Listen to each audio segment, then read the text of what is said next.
अभी उन्होंने एक बात को बजट भाषण में कह रहे थे कि साहब केंद्र पैसा नहीं देती है, केंद्र पैसा नहीं देती है। 14 फरवरी 2026 तक 41,878 करोड़ रुपया यानी इनको प्राप्त हो चुका 89%।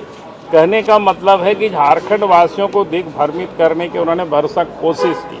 क्या कहते हैं उसको 11% की बाकी है, जिसको 5,000 करोड़ रुपया की सदन में वो सुना रहे थे। तो 1.5 महीना जो बचा हुआ है, 1.5 महीना में वो भी आप देखेंगे सब मिल जाएगा। थोपने की इन्होंने कोशिश किया कि अगर विकास नहीं हो रहा है उसके कारण केंद्र है, ये उन्होंने कोशिश किया। तो जिसके वो रोना रो रहे थे कि हमको इतना 11,000 करोड़ रुपया नहीं मिला, भाई आपको कैसे मिलेगा? सूझबूझ की अभाव कह सकते हैं, या केंद्र से पैसे लेने का इनको कोई ढंग ढांचा कुछ आता नहीं है, और जब काम नहीं कर पाते हैं तो तरह तरह की वो बातें करते हैं। भाषण को सुना भी है और शायद पढ़े भी, तो हम भी पूरा बैठ करके मैं सुन भी रहा था, और संजोग से उसी समय पुस्तक भी मिल गया था बजट भाषण की। तो मैंने उस बजट भाषण को, पुस्तकों को भी मैं पढ़ रहा था और उनकी भाषण को भी सुन रहे थे। तो कुल मिलाकर के समझ में जो आया मैं वो आप सबके सामने आज रख रहा हूँ। एक तो इन्होंने बजट में, ये लोगों ने नाम पर खूब कारीगरी करता है, और जब से हेमंत सोरेन की सरकार बनी है और तब से देखेंगे 22-23 में इस बजट का नाम को रखा था हमर अपन बजट। इसके बाद 23-24 और 24-25 में रखा हमीन कर बजट, और 25-26 में रखा अबुआ बजट, और 26-27 में उस नाम को और आगे थोड़ा बढ़ा दिया अबुआ दिसोम बजट। ये सब नागपुरी भाषा में होता है, यहाँ की जो छोटा नागपुरी भाषा होता है। तो बस इसी को इधर से उधर करते रहा, और उससे अधिक कुछ भी है नहीं, आगे कुछ है नहीं। ये मैं आप सबको ये बताना चाहता हूँ। अभी उन्होंने एक बात को बजट भाषण में कह रहे थे कि साहब केंद्र पैसा नहीं देती है, केंद्र पैसा नहीं देती है। तो केंद्र से जो प्राप्त होता है शेयर इन सेंट्रल टैक्सेस से, उसमें 14 फरवरी 2026 तक 41,878 करोड़ रुपया यानी इनको प्राप्त हो चुका 89%, जिसकी जो अभी बता रहे थे कि 5,000 करोड़ रुपया नहीं मिला है, क्योंकि 47,000 करोड़ रुपया झारखंड को मिलना है, और ये है 14/2/2026 तक। कहने का मतलब है कि झारखंड वासियों को दिग्भ्रमित करने की उन्होंने भरसक कोशिश की।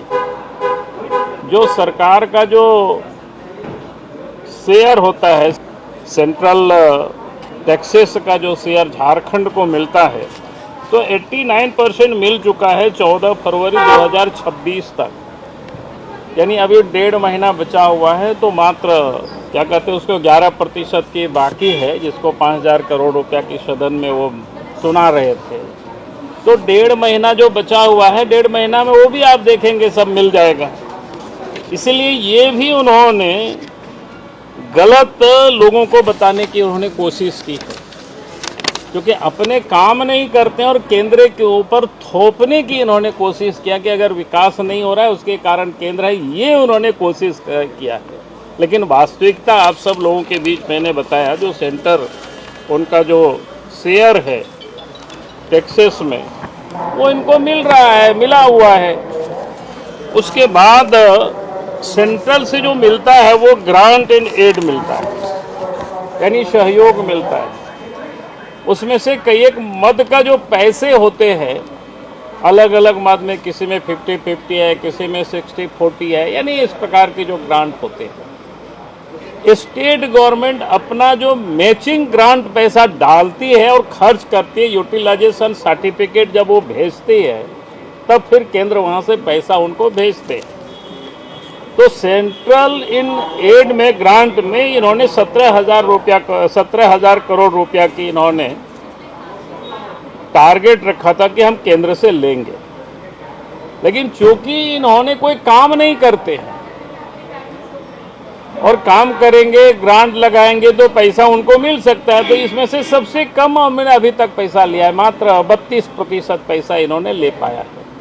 इससे बिल्कुल साफ है कि सरकार की कामकाज कैसे चलता है। तो जिसके वो रोना रो रहे थे कि हमको इतना 11,000 करोड़ रुपया नहीं मिला, भाई आपको कैसे मिलेगा? सरकार को भी अच्छी तरह से पता है कि पैसा किस प्रकार से मिलता है, ग्रांट एंड एड में कैसे पैसे लगाए जाते हैं। तो ये अपने शेयर हिस्सा पूंजी लगाते नहीं है, खर्च होता नहीं है, यूटिलाइजेशन सर्टिफिकेट जाता नहीं है केंद्र को, तो इनको पैसा नहीं मिलती है। तो इनके क्या कहते हैं उसको, मिसमैनेजमेंट कह सकते हैं या सूझबूझ की अभाव कह सकते हैं, या केंद्र से पैसे लेने का इनको कोई ढंग ढांचा कुछ आता नहीं है, और जब काम नहीं कर पाते हैं तो तरह तरह की वो बातें करते हैं। आप सब लोगों ने सुना, बता रहे पैसा मेरे पास है। वित्त मंत्री अभी सदन में बोल रहे थे बड़ी बड़ी आवाजों में, भाई आपके पास पैसा है तो ये ग्रांट एंड एड तो आराम से आप ले सकते थे। तो कहने का अर्थ है ये काम नहीं कर पाते। अगर इनके पास पैसा है, वही बोल रहे थे, मैं नहीं बोल रहा हूं, तो फिर वो कैसे पैसा ले सकते हैं? आइए अब मैं वर्क की बात बता रहा हूं थोड़ा सा, ताकि आप सबको समझ में चाहिए। बजट क्या होता है? आय व्यय होता है। पैसा प्राप्त करती है सरकार और व्यय करती है, किन किन क्षेत्रों में व्यय करती है, किन किन मदों में व्यय करती है। इस बात पर हम सब लोगों को थोड़ा ध्यान रखना पड़ेगा। तो इन्होंने क्या किया है, वर्ष 2026-27 की जो 1,58,580 करोड़ रुपया का इनका बजट है। अब उसमें से रेवेन्यू, जिसको बोलते हैं राजस्व व्यय, 1,20,851.90 करोड़ रुपया का इन्होंने प्रोविजन रखा है। यानी 1,20,851 करोड़ रुपया का इनका राजस्व व्यय है। राजस्व व्यय मतलब क्या है? वेतन इत्यादि में जो खर्च होते हैं। उसके बाद पूंजीगत व्यय, जिसको इंफ्रास्ट्रक्चर के वगैरह की जो बातें करते हैं, वो 37,708.10 करोड़ रुपया, यानी 10 लाख रुपया का ये प्रस्ताव किया हुआ पूंजीगत व्यय। हम आपको 25-26 पर ले जाते हैं। तो 25-26 में इनका पास क्या था? राजस्व व्यय 1,10,000 करोड़ रुपया, 1,10,636 करोड़ 70 लाख रुपया। उसमें इन्होंने बढ़ाया है 1,20,085, 1,20,851.90 करोड़ रुपया, यानी पिछले की तुलना में 9% की उसमें वृद्धि की है। और वहीं जब आप पूंजीगत व्यय, जिसे इंफ्रास्ट्रक्चर बनता है, जिसे सड़क, बिजली, पानी, जो भी जो बुनियादी सुविधाएं जो सरकार क्रिएट करती है, उसमें 37,708 करोड़ रुपया की इस बार रखा है। पिछले साल था, पिछले साल इनका था पूंजीगत व्यय 34,763 करोड़ रुपया। यानी उसमें से 3 करोड़ रुपया के 300 करोड़ रुपया के 3,000 करोड़ रुपया की बढ़ोतरी उन्होंने दिखाया है, जिसको प्रतिशत में उन्होंने बताया है कितना, क्या कहते हैं, 7.8%। अब मैं आपको ये बता रहा हूं कि भाई इन्होंने पैसा क्या करते हैं, क्या काम करते हैं, कैसे काम करते हैं। ये बजट का एक्सपेंडिचर है 2025-26 का, ये आपका जनवरी तक का है, 31 जनवरी 2026 तक का। अभी तक इन्होंने खर्च कितना किया है? 50.29%। बता रहा है वित्त मंत्री सदन में कि पैसा मेरे पास है, पैसा की कोई कमी नहीं है। खर्च कितना दिखा रहा है? 50.29%। ये है 31 मार्च तक के। अब ये फरवरी चल रहा है, मार्च समाप्त होगी, यानी 2 महीना में और कितना खर्च होगा? 12 महीना में इनका 10 महीना में, यानी 5% की रेशियो से इनका खर्च हुआ है। अगर हम 10 महीना का हिसाब करते हैं मोटा मोटी, जैसे हम सब लोगों का जैसा गणित है, तो 2 महीना में और 10% खर्च होगा इनका, यानी 60% खर्च करेंगे। बाकी पैसा तो यूं ही, तो क्या कर रहे हैं ये? बाकी बजट पढ़ लीजिए, बाकी सुना लीजिए, लेकिन हम तो यही कहते हैं लोगों से, भाई हम लोग, मैं इतना लंबा चौड़ा नहीं जानता हूँ, लेकिन मैं क्षेत्र में घूमता हूँ, हम भी विधायक हैं। क्षेत्र में जाइएगा, लोगों की क्या मांग है कि साहब ये रोड बनना चाहिए हम लोगों की, ये रोड एकदम खराब हो गया है, 15 वर्षों से नहीं बन रहा है, टूट गया है रोड, यहाँ नदी नाला में पुल पुलिया है, बिना पुल के बच्चे नहीं जा पाते हैं, बरसात होता है तो वहाँ से आना जाना बंद हो जाता है, लोग बीमार होते वो अस्पताल तक नहीं पहुँच पाते हैं। तो आज ये सरकार की निकम्मेपन है, ये साफ दर्शाता है।